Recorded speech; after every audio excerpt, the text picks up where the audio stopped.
तो हमारी लड़की तो बेवा हो जाएगी, ये जिंदगी कैसे गुजारेगी। ठीक है, रिश्ता देते हैं, कोई कोठी नाम लगा, कोई मुरब्बा नाम लगा, कोई 50-60 लाख रुपया, कोई बैंक बैलेंस नाम लगा।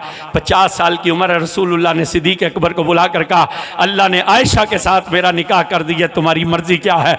और रो पड़े। उन्होंने कहा, या रसूलल्लाह, मैंने जिस दिन आपके हाथ में हाथ देकर कलमा पड़ा था, मैंने तो अपनी मर्जी का बर्तन ही उसी दिन तोड़ दिया था।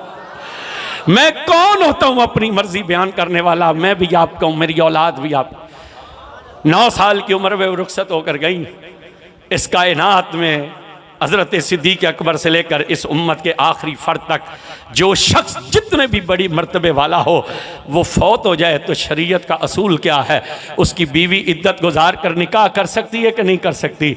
लेकिन सिद्दीक़ अकबर ये भी जानते हैं कि हजूर पर्दा कर गए तो मेरी बेटी तो निकाह भी नहीं कर सकती। इसलिए कुरान ने कहा, वज़वाजुहु उम्महातुहुम, नबी की बीवियाँ तुम्हारी माएँ हैं। 9 साल की उम्र में निकाह होकर वो रुखसती होकर आई। 18 साल उम्र थी जब हजूर पर्दा कर गए। तो सिद्दीक ने तो ये भी ना कहा कि मेरी बीवी तो बाद में, मेरी बेटी तो बाद में, निकाह भी नहीं कर सकती है। शरीयत में कोई इसके लिए हुक्म ही लागू करते जाओ, इसका भी कोई हिस्सा मुकर्रर करते जाओ। और जालिमो, जो अबू बकर अपनी बेटी के लिए नबी से मुतालबा नहीं करता, अपना सब कुछ कुर्बान करता है, वो नबी की बेटी का हक कैसे मान सकता है? वो नबी की बेटी का हक कैसे मार सकता है कोई ऐसा यार? मैंने कहा हमें शेर याद नहीं रहते, लेकिन वो आजम का एक शेर हमें याद था।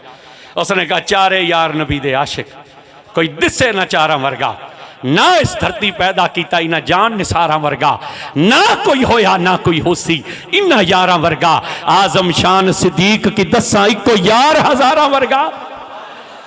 जिसके साथ अबू बकर जैसी साथ हो, फिर अल्लाह जिसके साथ हो, वो क्या कहते हैं, या अल्लाह इस्लाम को उमर बिन खत्ताब से मुअज़्ज़ज़ फरमा दे। वो अल्लाह से उमर मांग रहे हैं, तो वजू कीजिएगा, हजूर के लिए अल्लाह काफी नहीं? ये जो कुरान ने कहा, इन्नल्लाह व मलाइकतहु युसल्लूना अलन नबी, बेशक अल्लाह और उसके फरिश्ते हजूर पर दरूद भेजते हैं। या अय्युहल्लज़ीना आमनू सल्लु अलैहि वसल्लमु तस्लीमा, ऐ लोगो जो ईमान लाए, तुम भी मेरे नबी पर खूब दरूद और सलाम भेजो। पढ़िए, क्योंकि ये आयत सुनने के बाद दरूद पढ़ना फ़र्ज हो जाता है। पढ़िए सारे हज़रात, अस्सलातु व सलामु अलैका या सय्यदी या रसूल अल्लाह वाला आलिका वसाबिका या हबीब अल्लाह। तो अल्लाह जो बंदों से कह रहा है, तो अल्लाह का दरूद काफ़ी नहीं हजूर के लिए? को समझ भी आ रही है कि कोई नहीं आ रही? अल्लाह का दरूद काफी नहीं था हजूर के लिए, फरिश्तों के दरूद की हाजत भी नहीं, बंदों को भी कहने की हाजत न थी कि तुम दरूद और सलाम पढ़ो। क्या अल्लाह का दरूद काफी नहीं हजूर के लिए? लेकिन क्यों बंदों से कह रहा है?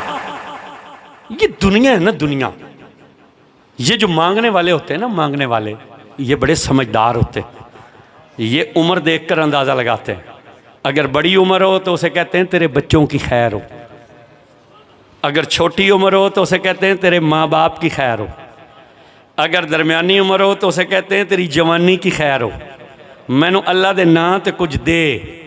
फिर बंदा जो सोचता है, ये जो हुण इतनियां दुआवां दित्ती खला है, कई ना कई शत देवी है ना, तो फिर हम जेब में हाथ डालते हैं कि नहीं डालते?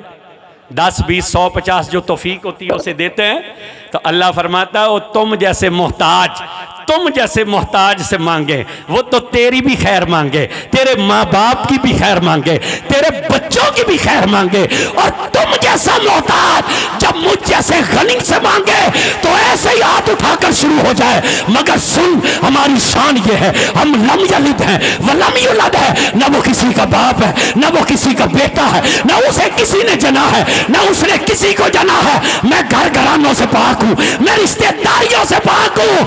मगर साल मेरा एक महबूब है, उसके शहजादे भी है, उसकी शहजादियां भी है, उसका घर भी है, उसका घराना भी है। जब तुझ जैसा मोहताज हमसे मांगे तो ऐसे ही हाथ उठाकर ना मांगे, मेरे महबूब की खैर मांगना, उसके शहजादों की खैर मांगना, उसकी शहजादियों की खैर मांगना, उसके घर घराने की खैर मांगना। जब तू उसके घर घराने की खैर मांगेगा ना